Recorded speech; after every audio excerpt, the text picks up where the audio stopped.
Clara had worked for a cleaning company for over a year, encountering various homes. But the house on Elmsbury Street felt different.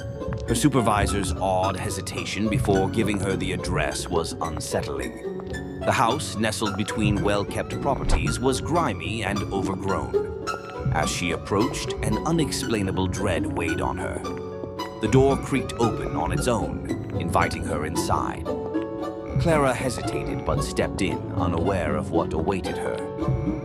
Inside, the house was oppressively dark despite the sunny afternoon. Heavy curtains blocked the light and the air was stale and damp. Clara's shoes made little sound on the faded wooden floorboards. She felt an eerie sense of unease as she moved through the narrow hall. The silence was unsettling, with no sounds from upstairs or other rooms. The house felt alive, as if it was keeping secrets in the shadows. The house's layout was strange, with no clear flow from room to room. Clara found herself in the kitchen, where cracked floor tiles and dusty countertops greeted her. The old fridge hummed softly, feeling out of place. She began cleaning, but an old unopened box with a tarnished brass lock in the utility cabinet caught her eye.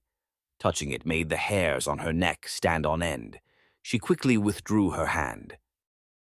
As Clara cleaned, she felt watched. Subtle sounds like whispers reached her ears, but the house remained empty. The hallway to the living room felt colder and darker. The light flickered, casting moving shadows. The grand staircase seemed to stretch into darkness. In the living room, dust-covered furniture and sepia-toned portraits unnerved her. The portraits' lifelike eyes seemed to track her movements, making her feel scrutinized. Clara approached the grand fireplace, noting the rusted tools. She found a small, intricately carved box hidden beneath the ashes. As she touched it, the house seemed to shift. The air grew heavier and shadows deepened. An overpowering, malevolent presence filled the room. She heard footsteps behind her and spun around, heart racing. No one was there, but the atmosphere had changed. The house felt like a trap, feeding off her fear. Clara dropped the box and ran to the front door, but it wouldn't budge.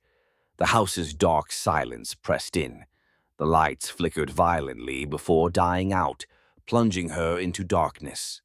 A woman's voice whispered, "You should have never come."